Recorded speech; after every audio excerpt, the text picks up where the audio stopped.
Okay, today we're gonna swap out a hard drive on this ASUS Eee PC.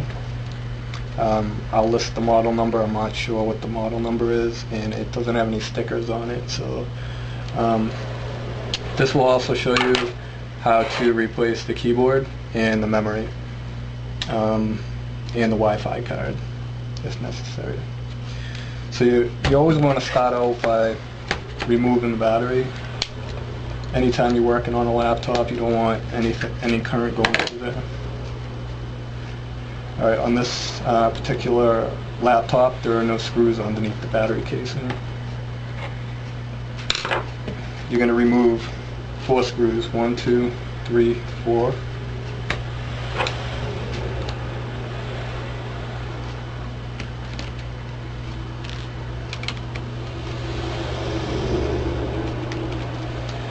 Always try to lay your screws in order that you took them off. You don't ever want to mix up the screws. Sometimes they're longer in some areas. And if you put the wrong screw in the wrong place, you could short out the motherboard or some components. Alright, so you're going to take that cover off too. There's another screw right here you want to take off.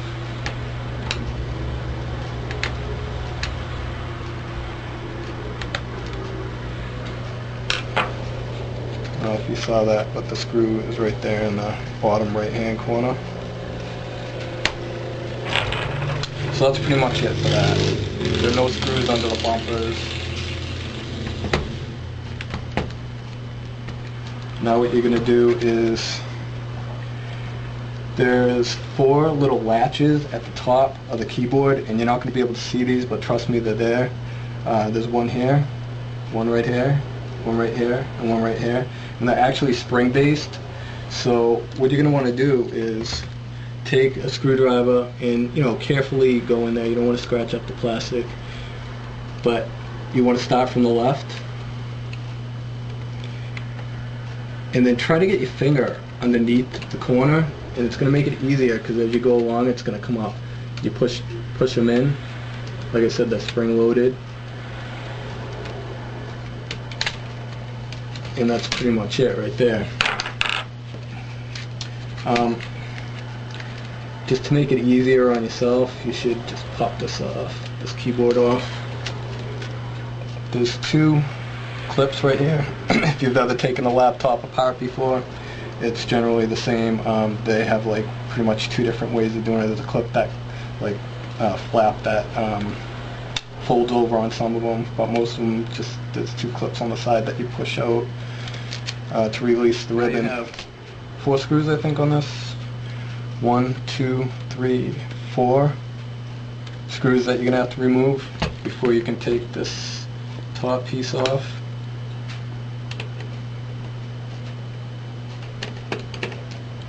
Again, keep these screws in order because you don't want to. I mean, this one, generally all the screws are the same size, but just in case, you should keep them. There's actually 6 screws on here and not 4 screws.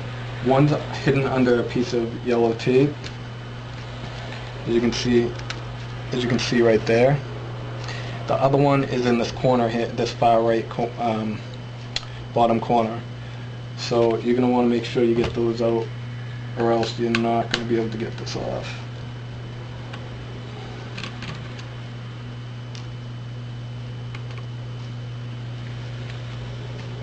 These can be found on eBay, usually under iPod screen replacements or something like that.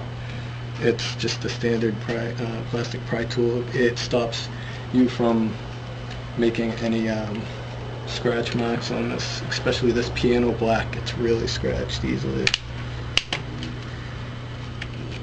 So you want to get the clips on the sides here, right in between here, on both sides, and you'll hear them pop.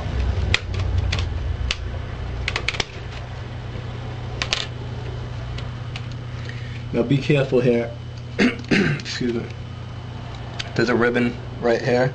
That's your palm rest ribbon. You're going to want to take that. Like I was saying earlier, some of these connectors have like a flip up top. This one's one of those connectors there. So you just flip that up and the ribbon comes right out. Just like that. Alright, you're going to want to be careful here because there's a ribbon here. All you have to do, this has one of those clips that I was talking about, it just flips up. So all you're going to do is flip that up like that, and the ribbon comes right out. Whatever you do, do not bend this ribbon. It's very sensitive, so if you bend it, you're going to break something in there, and you'll be replacing that too. I know I said there was no screw on this holding this hard drive in. I was wrong. There is a screw in the bottom right here, that you're going to have to remove. A lot of times these have bumpers. They'll sit here right in front of the hard drive, holding it in place so you don't have to remove any screws, but that's not the case in this situation.